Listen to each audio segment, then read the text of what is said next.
Hi friends, today our topic is related with a gravitation. आज का हमारा जो टॉपिक जो है ये कैसा है, ग्रेविटेशन से रिलेट करता है। अभी ग्रेविटेशन ये वर्ड जब हमारे कानों पे आता है, सुनते हैं,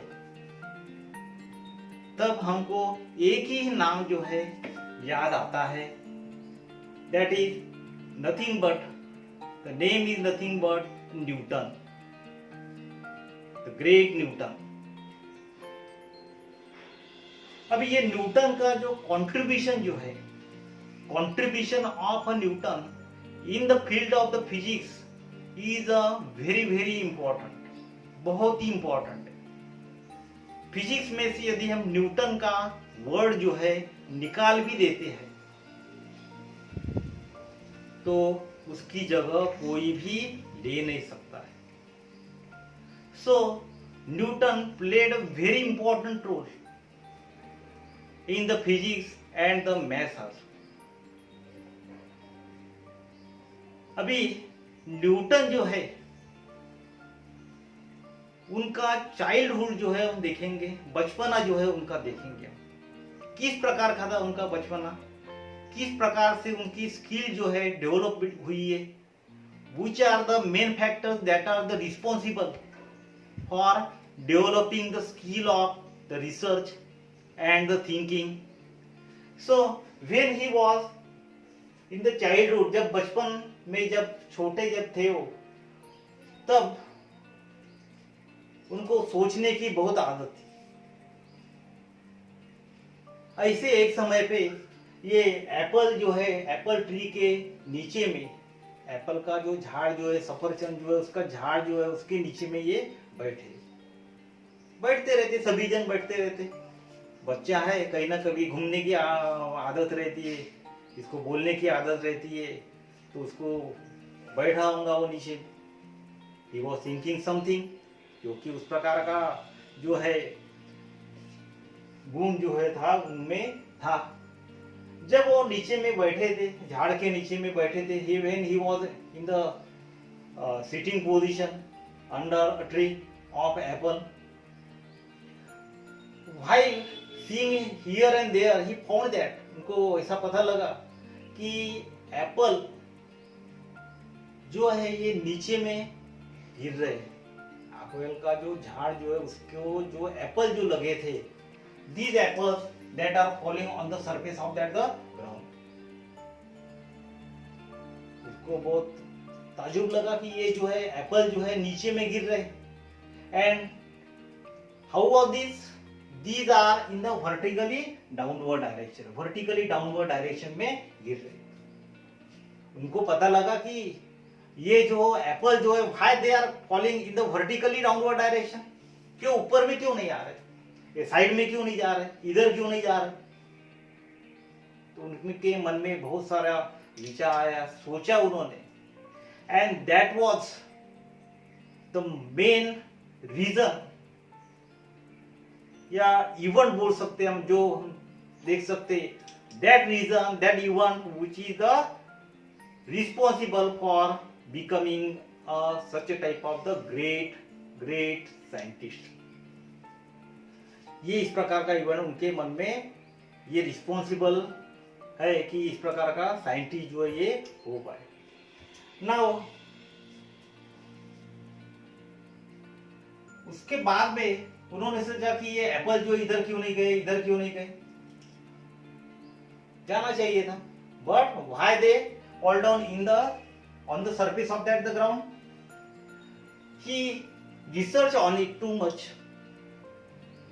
and he found that the some type of the attraction is there, कुछ ना कुछ प्रकार का attraction जो है ये है, that attractive force, these apples, this falls on the surface of the ground, and how is that the attractive force? It acts in the vertically downward direction towards the center of the earth, अर्थ का जो centre है उसके तरफ जाता है।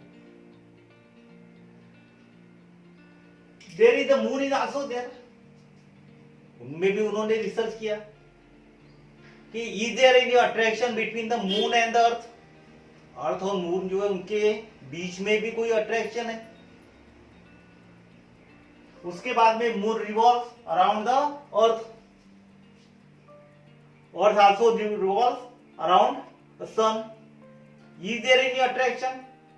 There must be some type of the attraction that is responsible for revolving all these planetary system. So he researched on it too much, and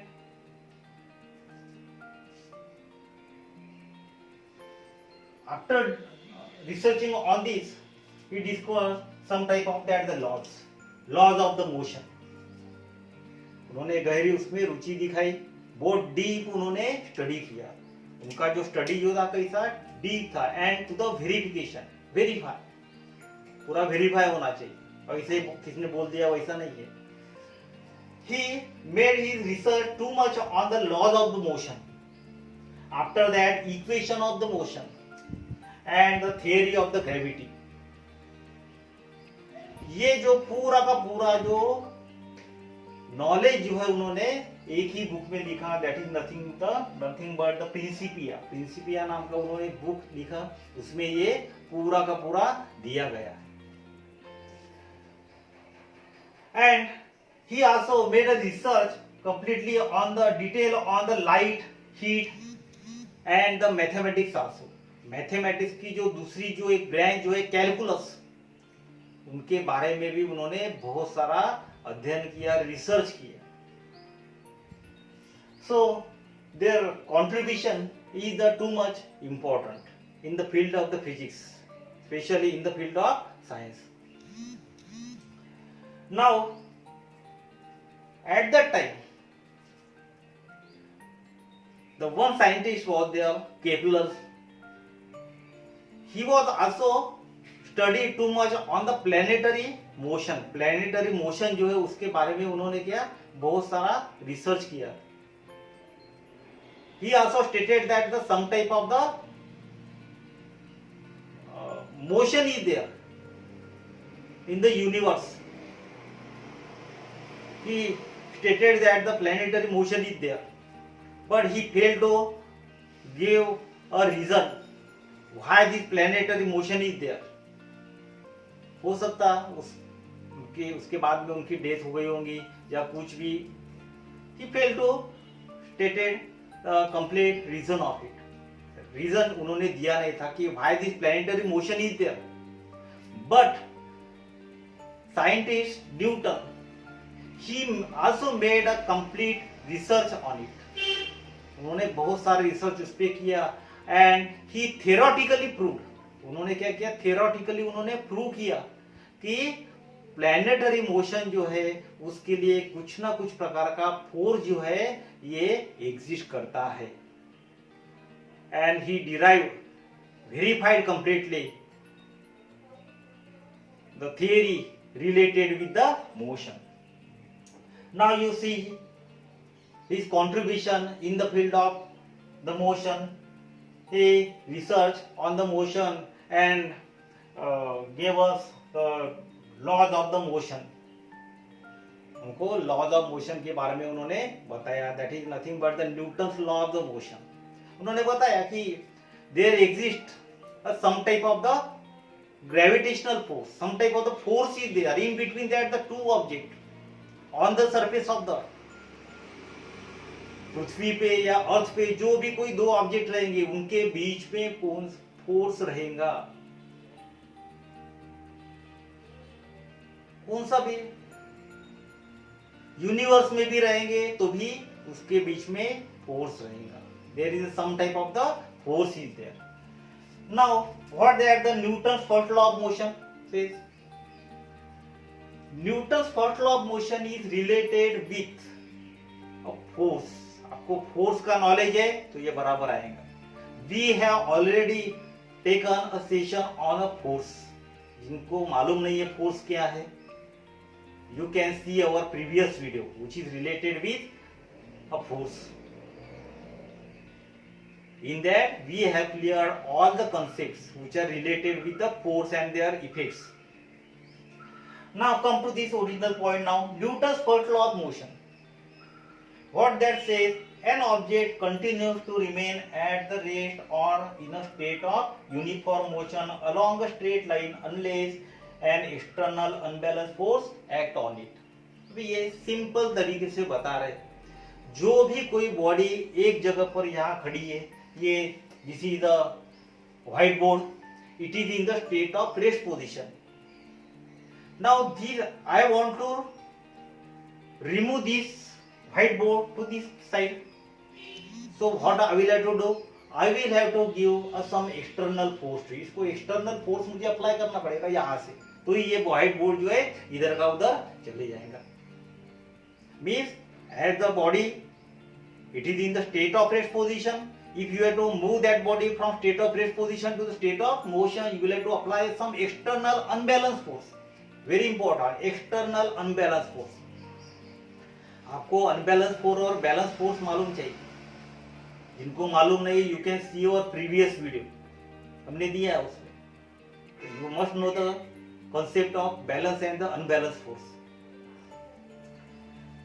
Secondly, if the body is in the state of motion, motion में है कोई body, if the body is in the state of motion, and if we have to stop it, then again you will have to apply the some external unbalanced force. External unbalanced force करना, balance नहीं unbalanced force, तभी आपको result मिलेगा. Now you see the example which is related with Newton's first law of motion. क्या बताता है उसका example देखिए. अभी we are taking the example wearing a seat belt in a car while driving. Drive करते समय हम क्या कर रहे हैं, एक सीट बेल्ट जो है पहनते हैं. Suppose we are in the car, car में एंजॉय कर रहे हैं हम driving.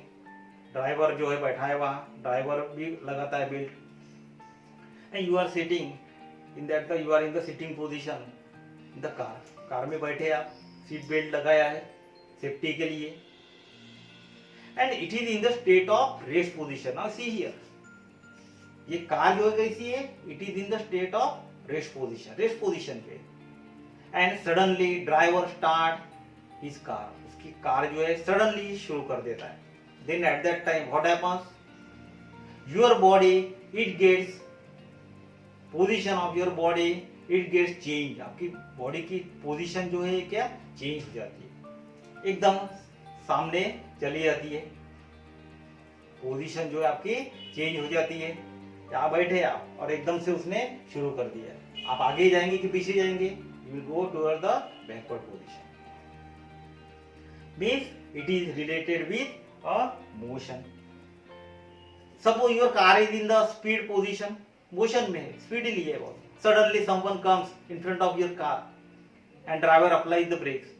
At that time what happens? That body, your body gets pushed in the forward direction. आगे में चली जाती है. So we are giving here the various examples of Newton's first law of motion. You see these examples, your idea will get clear.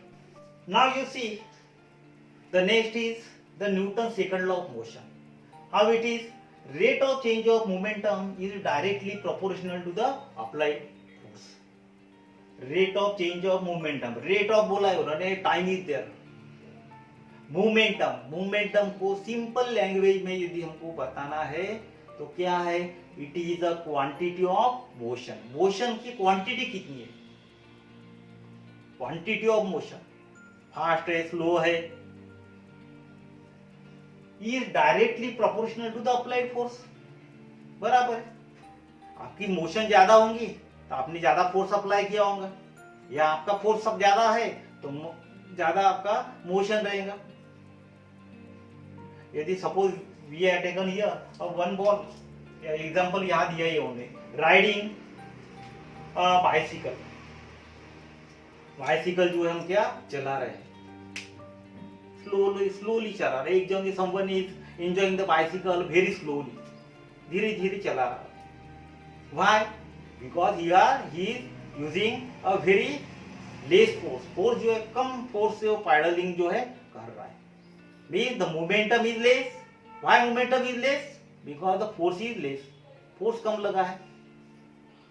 यदि वो pedalling ज्यादा करता है, he apply the too much force, then at that time what happens, it will be in that the fast रहेगी. Cycle कैसे रहेंगी? Fast रहेंगी. Riding the bicycle, that is the best example. See the various examples of Newton's second law of motion. Your idea will get clear.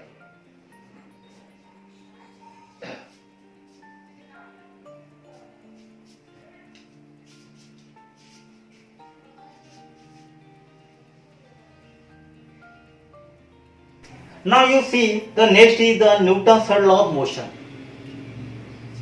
What that says, to every action there is a equal and the opposite reaction. Her action के लिए to every action there is a equal and the opposite reaction. Simple law is there. Her action के लिए equal and opposite reaction होती ही है. Suppose we have taken a ball and we are bouncing that ball. इस प्रकार से ball जो है हमने थ्रो किया, what will happen? The ball will get bounce in the upward direction. Ball जो है जितने जोर से आप बॉल जो है बाउंस करेंगे, जितने जोर से आप फोर्स से आप बॉल नीचे में थ्रो करेंगे, what will happen, you will get the equal and the opposite reaction in terms of that the bouncing ball. That is the Newton's third law of motion. Various types of the examples are there, just as the launching of the rocket, that is the main very important famous example related with the Newton's third law of motion. We have taken here bouncing ball. As you have seen various types of the example related with Newton's third law of motion. After that, these laws of the motion, its implementation in your life is very important. While studying physics and the various mathematical problems, you will always use the concept of all these laws while solving the various types of problem.